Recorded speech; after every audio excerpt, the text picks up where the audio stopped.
Hey,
what is going on, Tampa School of Real Estate family?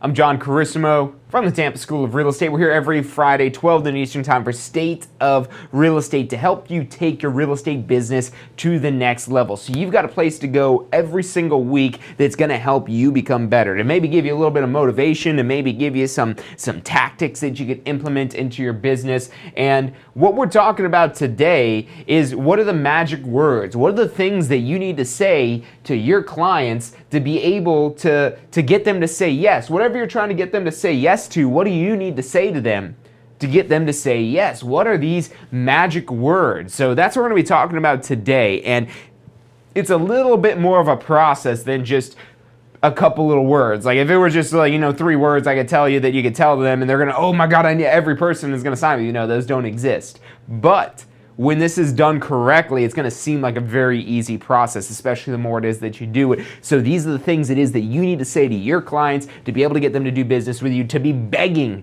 to do business with you. I mean, how would you want that? Would you like to have a line of potential clients lined up, begging to do business with you, saying, please help me? Yeah, that's pretty great, right? And I'm going to teach you the things you need to say to be able to get that. So stick with us. I'm Jon Carissimo. You're watching State of Real Estate. Watching State of Real Estate. Every Friday at 12 noon Eastern Time. Grow your real estate business. You're watching State of Real Estate.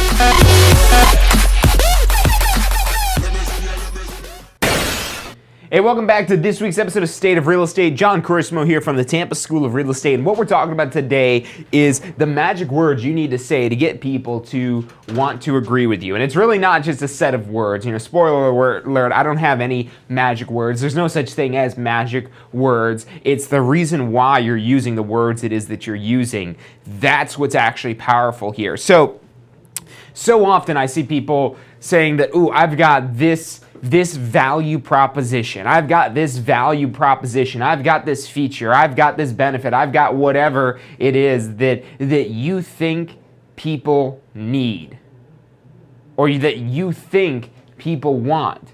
But notice how I'm saying that. I'm saying it's that you think. Now, how do you know people want what you're selling? How do you know that what it is that you're selling is going to resonate with them? And the thing is, you don't. You might be able to make a good guess. You might get it right some of the times, but if you don't know what's important to your client, you're not going to be able to do business with them, or it's going to be extremely difficult for you to do business with them.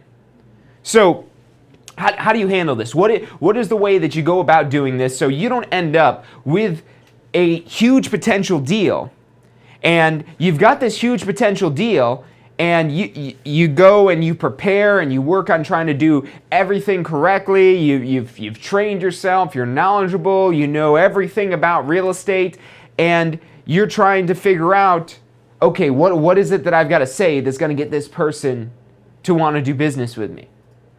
Well, what is going to be important to them?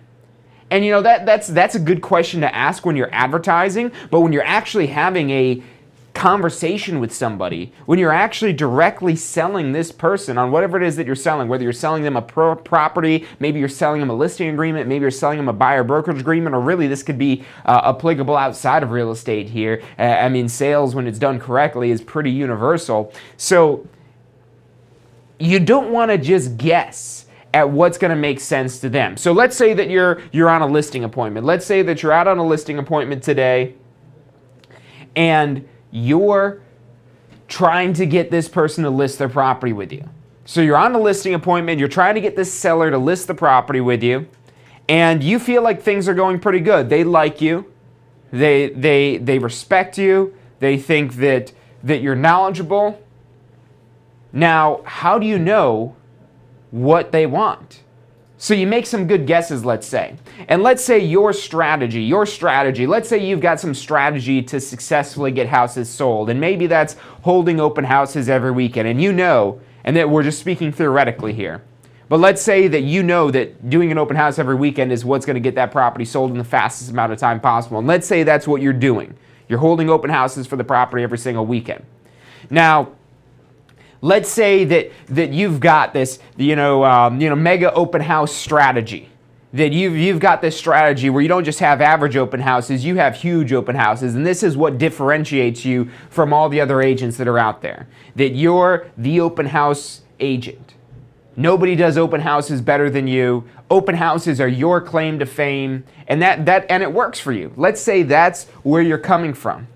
And so you're sitting down with these sellers trying to get them to list their property with you, and you're going on and on and on about open houses and how great open houses are and how open houses are the deal and open houses are what's going to get the property sold.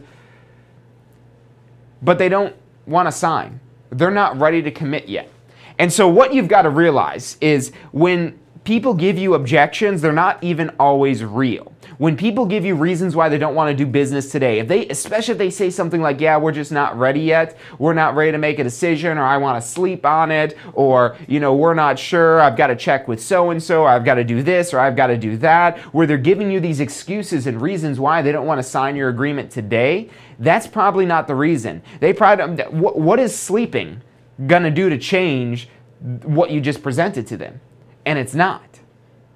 them sleeping on it, them talking to whoever, that's not going to change anything it is that you just told them. So there's probably something underlying that maybe they don't even know themselves consciously that is making them not enthusiastic about, yes, give me the pen, let me sign right now. Because when we make this pivot, when we make this change of how we do this presentation of this example that I just gave you here, it's going to almost be, if it's done correctly, if you're really hitting on these things I'm going to tell you to hit on here, it's going to be almost where they're like, yeah, give me the pen, let's do this. So what is that real problem here? Now, a lot of times, a lot of agents will walk away from this listing appointment where they say, yeah, we want to sleep on it. And then the next day you call back, and whenever it is that they want to sleep on it, that's usually not a good sign.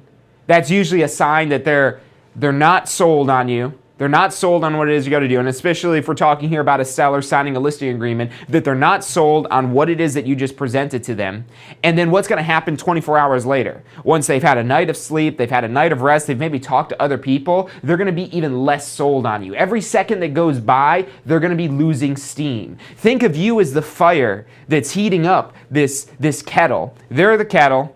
And you're the fire that's heating up the kettle, and you're getting them about it, you're trying to get them excited to work with you, and then they sleep on it, and the fire goes away. You're the fire, and that goes away. That steam's going to die out. And they're not going to be as excited about working with you. They're going to have second thoughts. They're going to have these other things. And sometimes they might get down to that real objection, that real problem it is that they're seeing, why they didn't want to sign that agreement with you. But a lot of times agents will walk away from this and they won't understand why they didn't want to sign, and they'll just write it off as like, oh, they're just difficult. They don't understand that I'm the best. They don't understand how valuable open houses are. But let's rewind a little bit here. Let's say 5 years ago, when they sold their last house. 5 years ago, they sold their last house, and let's assume that we didn't know this in the listing appointment.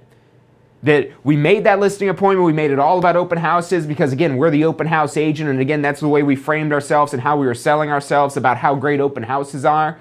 But let's say, and we didn't know this, let's say 5 years ago when they bought their house and they sold their previous house, when they sold their last house, the agent did open houses every weekend.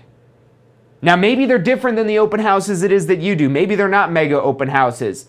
But maybe they did hold open houses every weekend and they had a really bad experience with that agent. Are they going to be excited about open houses? No, they're not.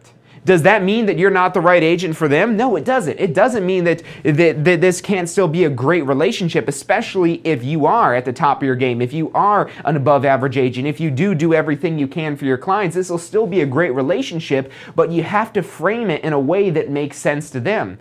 So, how do you figure out what it is that you need to say? How do you spin this here? Well, first off, you need to know about what objections it is that they have.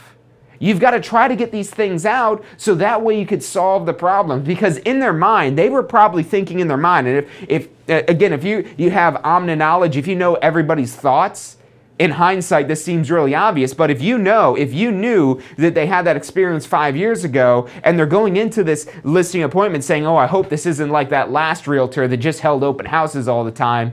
That realtor sucked. Imagine if they're thinking that in their head and you're just going on selling them about how great open houses are and everything it is that you're going to do to open houses and how open houses are working. They're immediately not going to connect with what it is that you're saying because they had that bad past experience about open houses. So many agents want to go skip right past this crucial step that's known as fact-finding. Fact-finding is one of the most important things in sales that most agents will maybe not do or not do thoroughly enough, or they're not maybe asking the right questions in the fact-finding because they're maybe afraid of the answers. Because if you're the open house agent, if open houses are your sole way that you generate business and get property sold, what are you going to do if they say they don't like open houses? Oh, geez, that really throws a wrench in things. And we'll talk about that in a second. But if you didn't do this fact-finding, you didn't do it thoroughly enough, you didn't uncover all the facts and evidence. I mean, think of like these crime shows that are on TV. There's always some evidence that pops up later in the story in these crime shows. And, oh, that extra evidence that came in later, that's what solves the case. The initial evidence we collected wasn't enough, but oh, this evidence we collected later. This is where you're collecting evidence. You're finding out, and really good generic questions to ask. Let's frame it around the listing side when you're working with a seller is, what does the ideal agent look like to you? What is the ideal agent? Now that's a very broad, vague, generic type of question, and so it's a good one to start out with. It's always good to start out with easy to answer questions, and then you could get into the more, where you're really grilling them for the juicy stuff, the good stuff that's really going to give you the right information. So, what's your ideal agent look like? What is going to get the property sold? What do you think is going to get the property sold? And it's not enough just to ask the answers here, or ask the questions here. It's to get answers. The whole purpose of this isn't just to ask questions that you don't pay attention to what they say or they don't give you good answers. I mean, I like to call it the politician answer, when people dance around what it is that you just asked them. Say, oh, well, what do you think it's going to get it sold? Well, that's a great question. I think there's a variety of things that we need to get this house sold. And it's really about having the right buyer. And, there's really, we expect the agent to do a lot to get the property sold. Okay, well, what do you think is going to get the property sold? Because you didn't give me anything specifically right there. Now, obviously, I wouldn't ask it condescendingly like that, but that's basically, you don't want to just take that politician answer that doesn't really give you anything. Politicians are the best at this. When they get asked a question, they go off on some tangent that doesn't even answer the question. If you didn't get an answer to the question, you need to dig deeper. Because especially if they're avoiding the answer to the question, that's probably a big, important thing to them. And they're almost like, like an onion. And you're peeling back the layers. That outside papery layer, that's not anything good. That's not something you want on your salad. And as you get deeper into the onion, that's where you get the sweeter, juicier part of the onion. And that's what you've got to do. You got to peel this back. If they don't give you a good answer first, you got to maybe rephrase the question.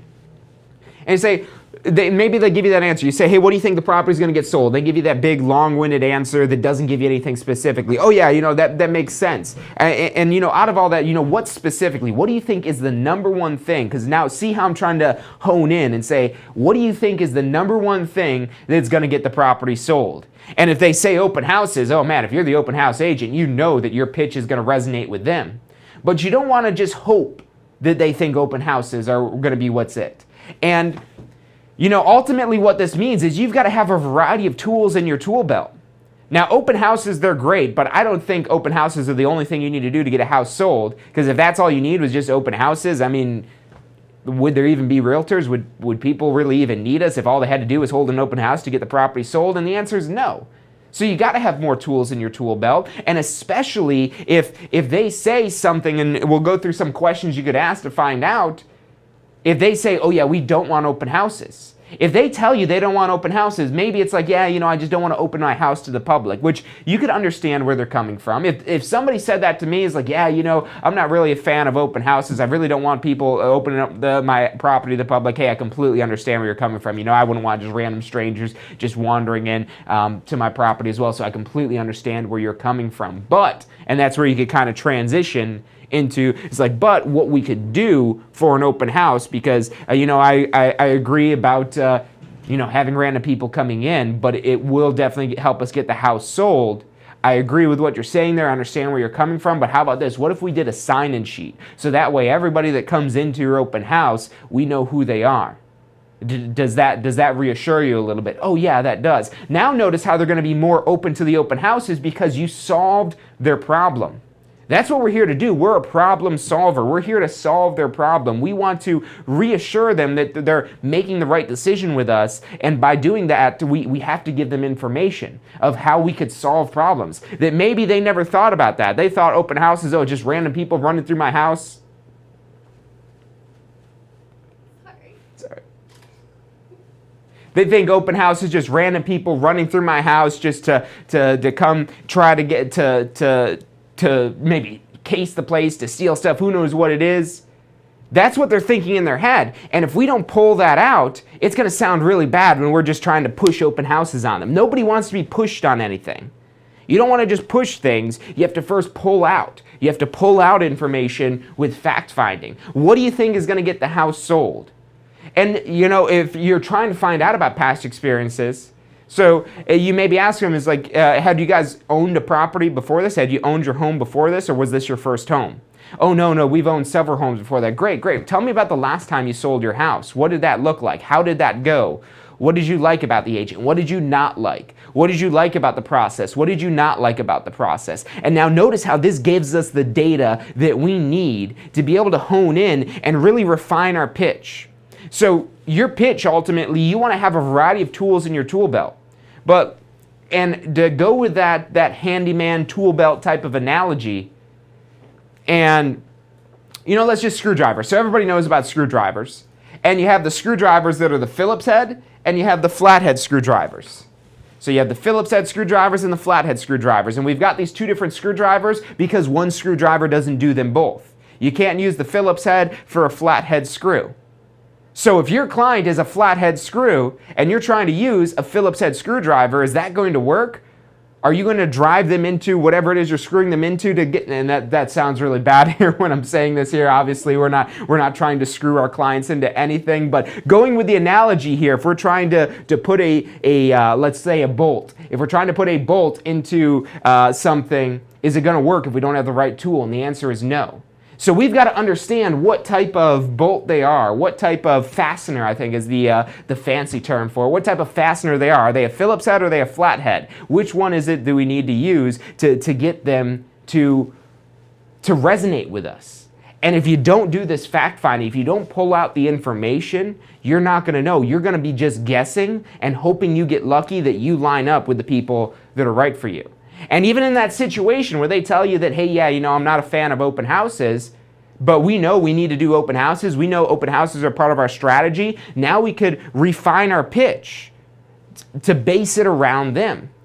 And this fact finding here, especially when you're getting good answers out of them, you're able to figure out, okay, what are the things that are important to them? Because if, let's say they don't care about open houses, but they care more about online marketing. So if they hate open houses, but they love online marketing, what do you need to sell them to get them to list it with you? Well, online marketing. And you might say, well, John, what if I'm not great at online marketing? Well, you don't have that tool in your tool belt. You need to go purchase that tool to have it in your tool belt. So you could say, hey, I've got all these tools. Which tool do I need to use to help you? Which tool are you most interested in? Which of these tools on my tool belt do you want to learn more about? And that's where you've got to really make it about them, to deliver a personalized experience for that particular client. Because when you deliver that personalized experience, you're able to sell so much more efficiently. And when they say, oh yeah, online marketing is important, if they say, yeah, online marketing, that's what's going to get the house sold. You know, everything's online right now, so online market is huge. Great. And what specifically? Is there any specific websites or what specifically do you think is the best? Oh, well, you know, we're really big onto Zillow. So they say, oh, yeah, you know, we go on Zillow all the time. Oh, yeah, you know, that's fantastic. As a matter of fact, and then you've got your pitch about, you know, Zillow. Maybe there's like the premier agent thing or, you know, whatever value proposition you have with that. Or maybe they say, oh, well, we really like Realtor.com. Oh, that's fantastic. Did you know that we're this special premier Realtor.com account, which means you're going to be featured? Oh, really? That's fantastic. Here, give me that pen. I'm ready to sign the contract now. When you speak to their need, you're able to connect with them and you're able to sell much better. And you don't have to, and it seems easier because you don't have to talk about all the other stuff. You don't have to sell them on open houses if they don't care about open houses. That's not important to them. If they see that, you know, online marketing, Realtor.com, Zillow.com, maybe they say, oh, well, we really want videos, really like watching property tour videos. Oh, well, that's fantastic. We're going to bring in a photographer to not only take pictures, but do a video of your property. And we're going to push that video out onto Facebook, onto Instagram, onto YouTube, and on every platform that's out there to get the most exposure for your property so we get it sold in the fastest amount of time possible. How does that sound? Does that sound like it's going to get your property sold? Yes, great. I just need you to sign right here so we can get started. It could be that easy if you find out what's most important to them. And what's also most important is not just what they think is going to get it sold, but obstacles. What obstacles Do you foresee? What do you think is going to be the most difficult thing about this process? What do you think is the most difficult thing? And we're going to talk about how to present that in just a second, but we're going to take a quick commercial break, so stick with us. I'm Jon Carissimo. You're watching State of Real Estate. Are you studying for your Florida real estate exam? If you are, you need to check out our Pass First Try strategy. You're going to love this. It's 4 steps that we break down the process to study for your Florida real estate exam. So you're set up to pass your Florida real estate exam because that's what you're studying for, right? To pass your exam. It's 4 steps. Number 1, you learn the information. You've got to learn this to be able to pass the exam, but it doesn't stop at learning. Step 2, you've got to reinforce the basic, simple, key concepts. As you learn this information, keep reviewing the simple things. You don't need to know everything, but you got to review these basic key concepts. Step 3, you've got to test your knowledge. The exam's going to test your knowledge, so if you don't test your knowledge in advance, you won't find out if you know what you think you know until you take the exam. And then step 4 is be confident and prepared, because even if you know this material, you need to be confident that you know the material. Check out the full strategy at passfirsttry.com. That's passfirsttry.com. State of real estate. Hey, welcome back to this week's episode of State of Real Estate. My name is Jon Carissimo. The show is brought to you by the Tampa School of Real Estate. We're here every Friday, 12 noon Eastern Time, to help you mastermind to grow your real estate business, to give you a place to go every single Friday where you can get yourself pumped up, you get yourself some more knowledge, you get yourself ready to go for this weekend. Maybe you've got a listing appointment this weekend. I'm going to really reframe today's whole episode around listing appointments. So you should be able to go out there and crush it this weekend on a listing appointment. Make sure you're doing fact finding. And this is also important with buyers. This is important for any type of sales. If you don't know what to sell them, how are you going to sell them? You know, think of, like, maybe we use a car analogy. If somebody comes in, you come in and you're like, sell me a car. And the car salesman says, okay, well, yeah, you know, check out this convertible here. And you're thinking in your head, well, that convertible isn't going to be really good for my 17 kids. I really need one of those big Sprinter vans for all the children that I have.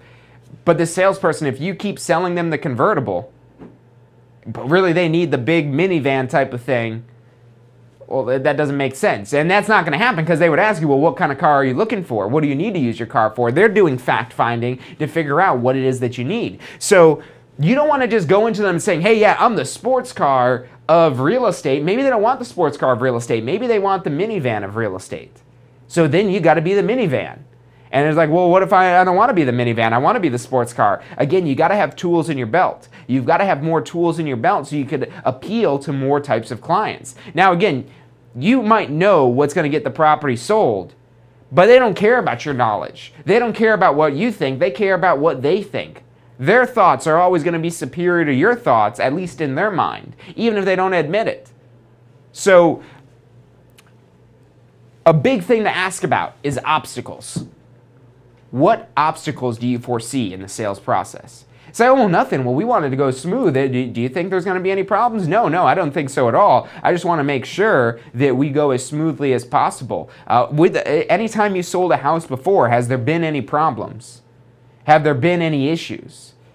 And usually there's some issue that probably pops up at some point if they've owned more than one property before. And they might say, oh, well, you know, last time we sold our house, it actually did take a lot longer to sell. Really? Tell me more about that.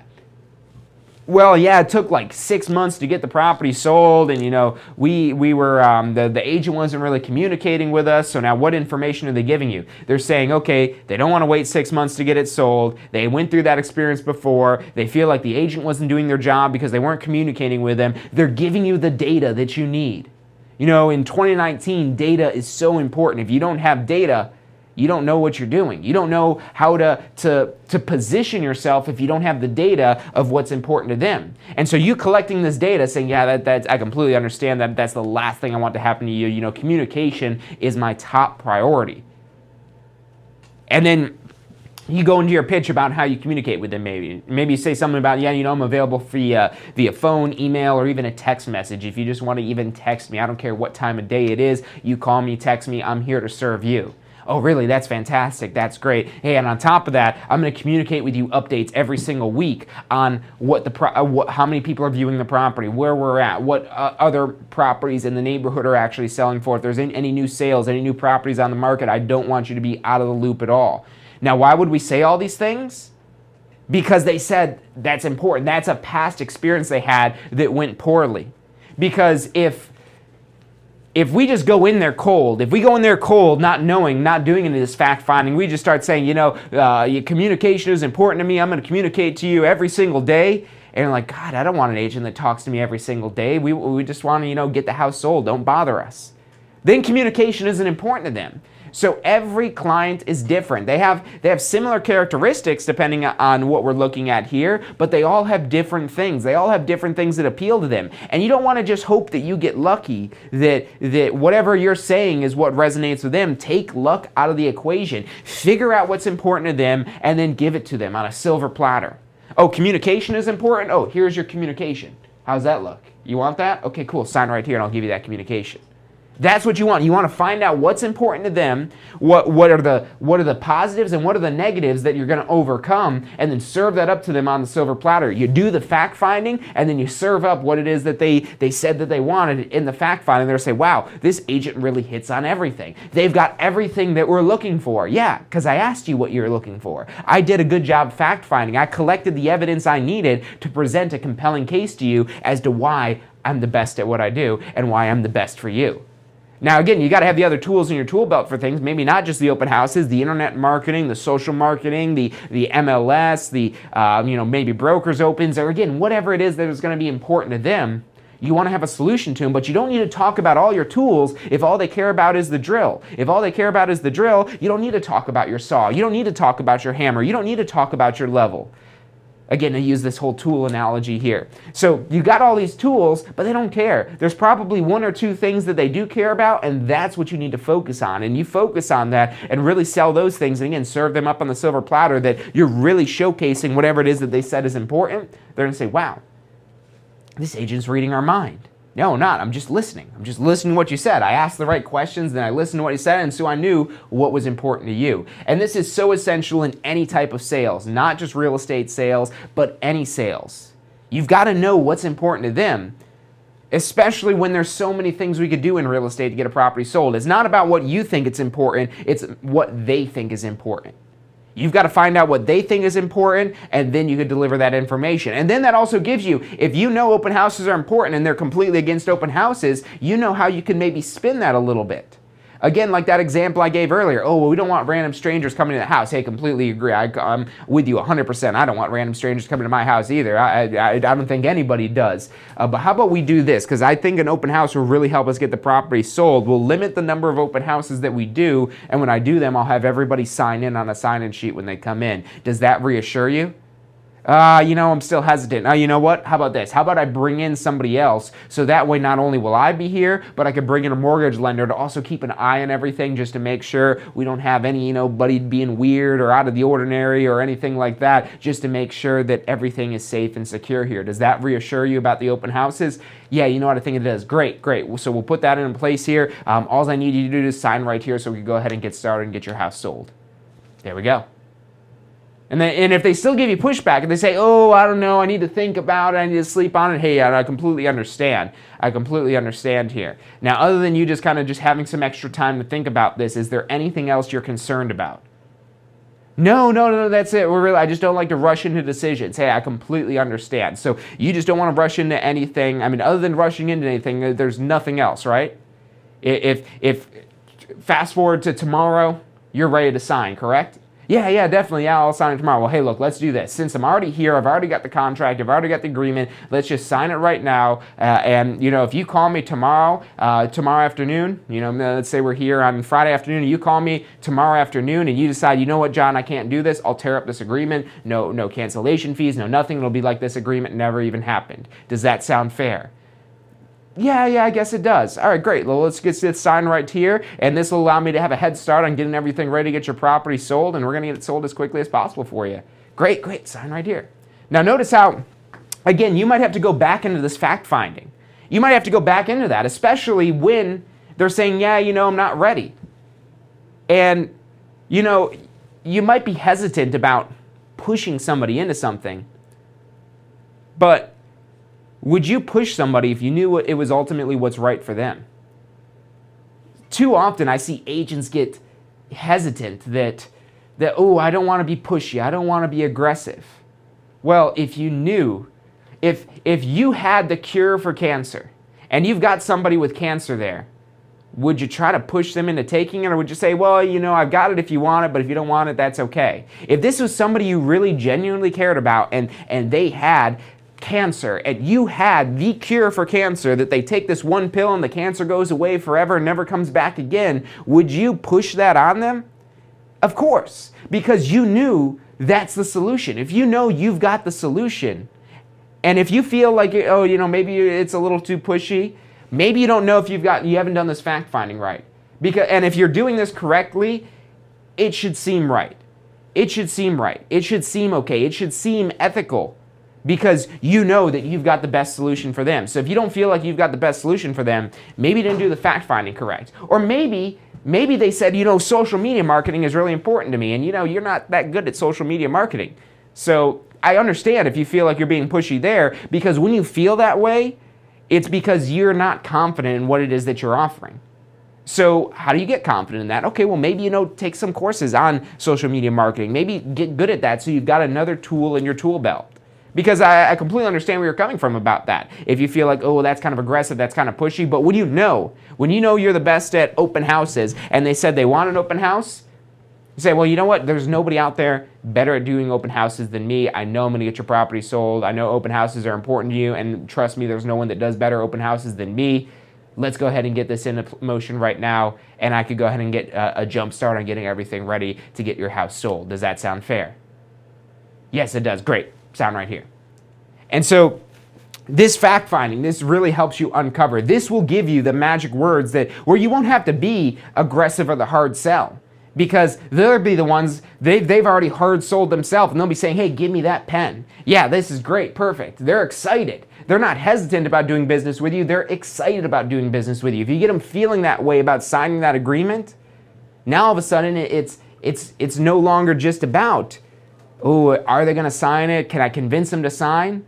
No, they're going to be asking you to sign because you've got them excited about working with you, because you sold them on everything it is that they wanted and needed. And really more so what they wanted. They might want one thing, but they really need something else. And we've got to give them their wants. We've got to scratch their itch before we could really show them that, really for this itch, you should probably have this itch cream here so you don't have the itch altogether. So we know that that's there, but they're like, no, I just want it scratched. Just scratch the itch. You got to go out there, scratch the itch, but you got to find out. You got to ask the question, what's the itch? What is it that you think is most important? So look, that's about all the time we've got for today, so thank you guys for tuning in. If you like today's show, make sure you hit the thumbs up button. Make sure you also hit the bell icon. The thumbs up, that's for me, so hit that thumbs up for me, but hit the bell icon for you. That bell icon will give you notifications whenever it is that we've got new videos and new content to help you grow your real estate business. So hit that bell icon so you don't miss out on any of that, and you could have the dream real estate career that you desire. We're here to help you do that. We want to help you achieve your dream real estate career. Your success is our success at the Tampa School of Real Estate. So if you need to get your license, complete post licensing, get your broker license, or maybe you're looking for some sales training to help grow your real estate business, we've got all that. Call us up at 813-333-2676. Again, that's 813-333-2676. Thank you guys for tuning in today, and I'll see you next week.